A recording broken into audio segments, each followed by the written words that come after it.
the prosperity of nations.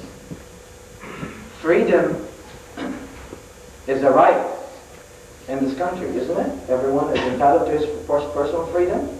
It's right in other countries as well that ruled by democracy, let's say. In Islam, now let me take you to Islam. Freedom is not a right only, it's an obligation. Islam goes further a little bit more. It says, yes, you have the right, but you're also obliged. That right comes with obligations. You are free. Umar ibn Khattab said, since when you've enslaved people and their mother gave them birth and they were free, how can you enslave them? So everybody is free by definition in Islam. There's no such thing as enslaving others, per se. Now, then you are free, but this freedom has some obligations to it. Not a right. Here you have the right when you are become 18 years of age, or you are become a citizen of this country, they tell you the first important right you have is to vote. Because voting gives you that power to change. You can vote, you change your opinions. You don't like what's going on, then go vote. Okay. Now, voting really is if you look at it, and among other things, is a measurement of what? Of ordering the good and forbidding the bad, or trying to change the good, change the bad, and or remain with the good. Whatever you want to look at it. It's a measure of changing. Islam doesn't tell you just to vote. Islam goes even beyond that. It says, yes, go ahead, do these things, but you have to speak, and you have to change, and you have to do things. You have to order the good, and you have to forbid the bad.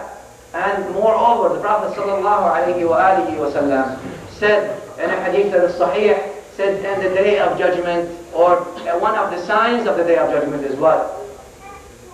Is when people are fearful to say what they believe. The truth.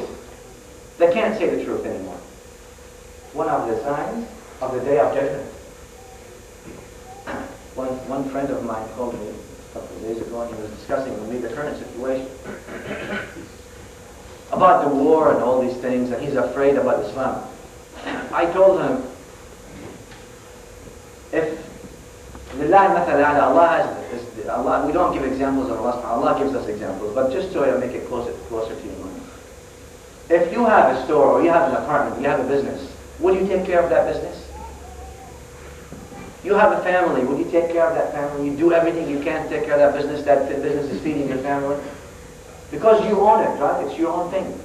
You would do everything you can to ensure that this business or this apartment or this home or whatever, your kids, that are yours. These things are yours.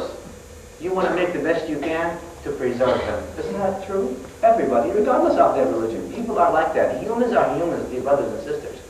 We have to take a little step and understand humans are humans. Whatever their faith system is, that's different. But basically they share common values. You would do everything you can, right? I told them this is, and there's no example, no comparison, but this is the deen of Islam, is the deen of Allah. If it was my deen only and I'm in charge, if it's your deen, then you would do everything you can to make sure no one does anything to it. And then you would what? You would do all you can, but if you can't, then it's okay, then you can't. But Allah subhanahu wa ta'ala is the creator.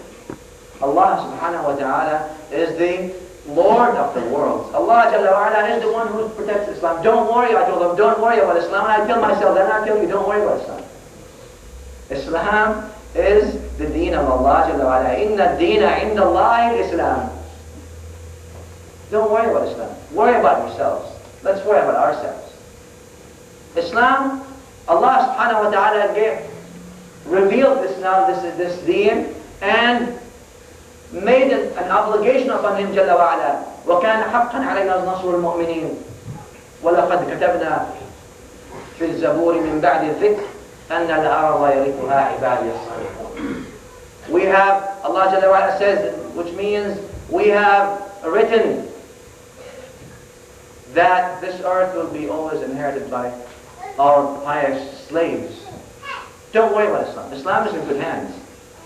Islam doesn't come down and go up. Islam is always up. And that's something we don't understand. Sometimes we're confused. Islam, is like this or like that. Islam is always like that. It's a matter of whether we are up to the standards of Islam or we are not. Islam is the deen of Allah, Jalla wa Ala. Dear brothers and sisters, don't worry about Islam. Islam will always be protected. إِنَّا نَحْنُ نَزَّلْنَا الذِّكْرَ وَإِنَّا لَهُ لَحَافِظُونَ. No one can change Islam. No one will be able to stop Islam. Islam will always spread. But that's the beauty of things. Why? Because Islam is a mercy to mankind. Islam is not only mercy to Muslims. It's not only mercy to anybody. It's a mercy to Muslims and non-Muslims, to Jews and Christians and atheists and even animals, everybody. Islam is a mercy to the walls, to the trees. Islam is a mercy to everything that you see. That's the beauty of things. Islam ensures social justice, doesn't discriminate between people. That's the beauty of Islam. So, now, then what is it? Then the thing is, where do Muslims stand as far as Islam? Are we close? Are we applying the deen of Allah subhanahu wa ta'ala and practicing the deen of Allah subhanahu wa ta'ala as supposed to be? Are we delivering that message of peace, mercy, and humanity? Humanitarian message of Islam. One time, inshallah, we will talk about that.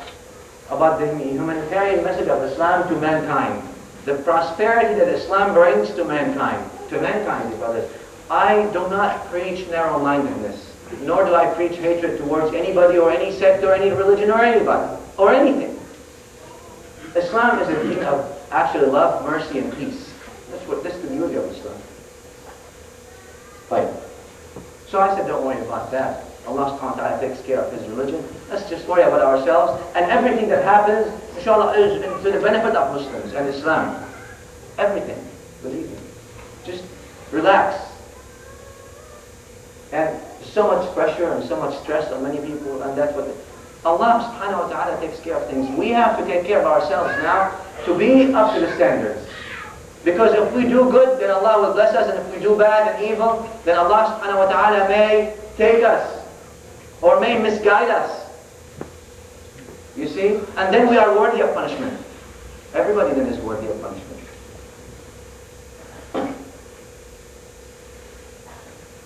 So, don't worry about it.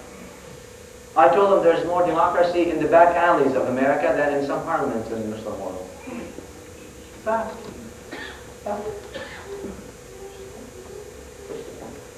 Oil. The Iraqi people have always had oil, dear brothers. From hundreds and thousands of years. But they were still poor. They never got the oil. You know where the oil went to? Their dictators. Those people that ruled them with the sword, think anything's going to change? I'm not political, so I don't want to go too much in politics, and you may disagree with me in that. I don't have a problem. But I just don't want you to get everybody under so much pressure. And what's going to happen?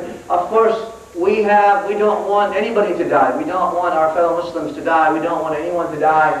We want to preserve life and to have peace in every region, in all the regions, in the whole world. So people can live together. So what? So our intellectual prosperity can start taking place. So people can start thinking and do better for humanity, not only for themselves. When someone invents something, it's for humanity. When Edison invented, and Bell invented telephone, and Edison figured out the light and all these things, what happened? Everybody got that benefit. And that's what you need. You need a space and time of peace and prosperity so you can prosper. That's the entire goal of humanity. So you can do something in our lives, so our lives can have a meaning. The dictators in Iraq have killed people for hundreds of years. Since 1970, every day you kill people. Why? There's no ordering the good and forbidding the bad. We don't order the good and forbid the bad anymore. What does that mean? No one can go up to any of these third world dictators and tell them,